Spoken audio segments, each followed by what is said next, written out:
Oke, Assalamualaikum warahmatullahi wabarakatuh. Jadi ini adalah pertemuan yang ke-56 dalam manajemen digital marketing ya.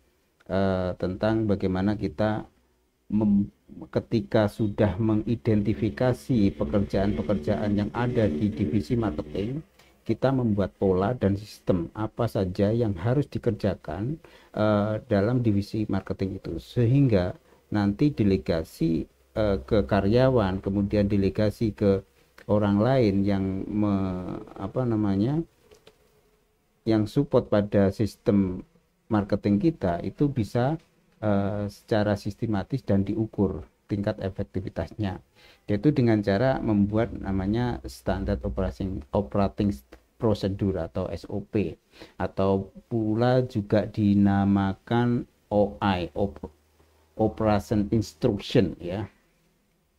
Itu sama saja. Yang jelas di sini nanti kita akan membuat langkah-langkah kerja disnya supaya lebih runtut dan bisa kita ukur tingkat efisiensi dan efektivitasnya ya.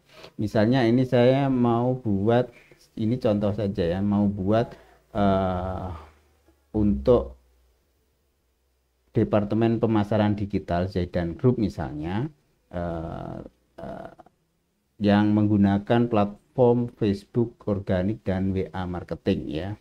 Tujuannya meningkatkan branding dan penjualan di sosial medianya. Jadi di sini nanti ada beberapa beberapa item yang harus menjadi perhatian bagi teman-teman semua. Kalau kita pertemuan sebelumnya itu kita bahas marketing proses flow, itu adalah kita belajar secara sistematis apa yang kita kerjakan dalam digital marketing ya. Apapun itu ya, apakah Anda menggunakan platform Instagram ataukah Facebook ataukah WA atau apapun platform digital, kita harus mengerti alur kerjanya dulu ya. Yang saya kasih nama marketing process flow. Di sini saya akan akan memberikan contoh ya marketing process flow. Nah, perlu saya tegaskan lagi bahwa marketing process flow itu harus sesederhana mungkin ya. Saya ulangi bahwa marketing process flow itu harus sesederhana mungkin. Karena apa?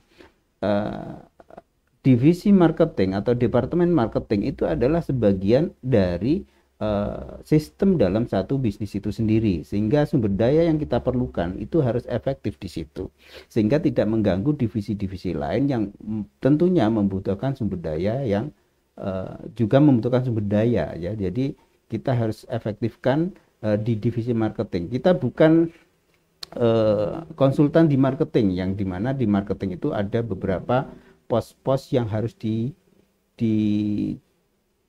apa pos-pos yang harus diisi oleh orang-orang marketing atau marketing online.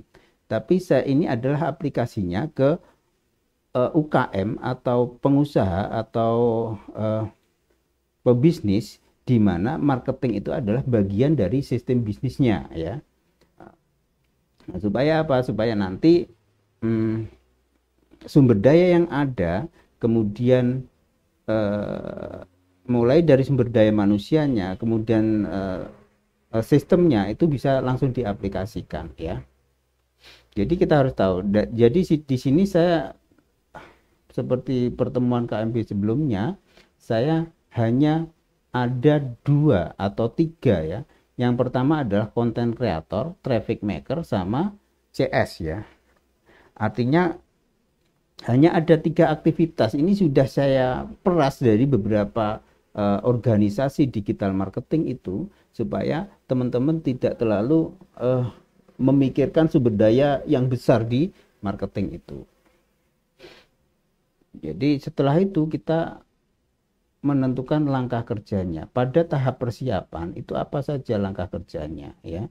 Kemudian pada tahap konten kreator itu PIC-nya siapa, tahapannya apa saja, itu ditulis di sini. Dan jangan lupa di sini harus didokumentasikan. Misalnya ya, misalnya di sini menyiapkan konten story yang sudah diklasifikasikan, misalnya motivasi, storytelling, promo produk dan seterusnya, itu harus didokumentasikan ya. Dokumentasinya pada, katakanlah saya kasih nama dokumen 25. Di situ nanti ada beberapa dokumen yang menyangkut ada konten story, apakah ini bentuknya folder ataukah bentuknya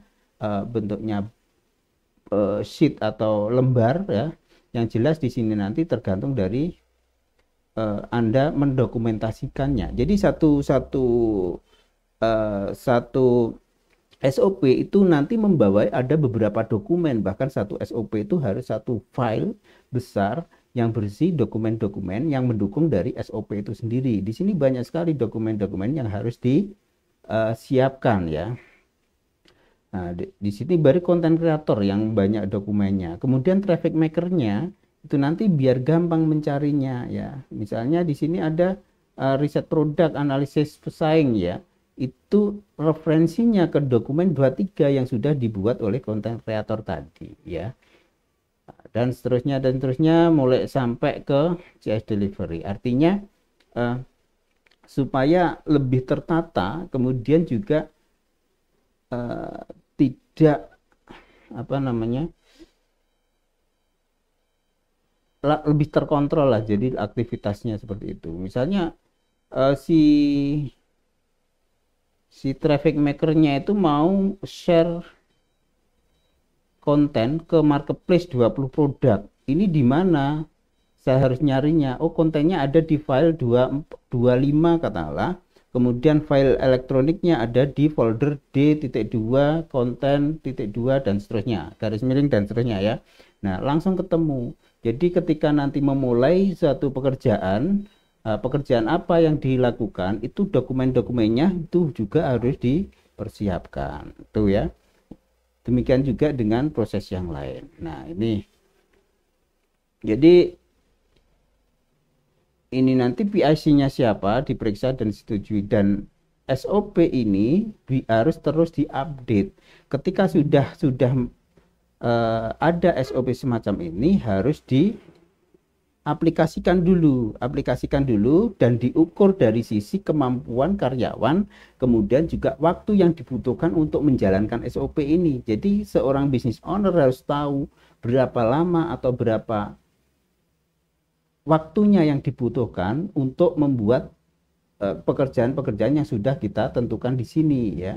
Misalnya dalam membuat video ya, target kita 10, kemudian bisa nggak karyawan kita di bidang konten kreator itu membuat 10 dalam waktu 1 hari. Nah, itu perlu kita ukur juga.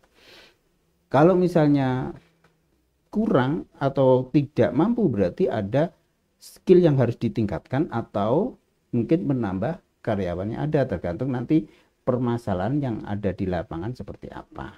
Itu ya. Terima kasih, sampai berjumpa lagi di materi berikutnya.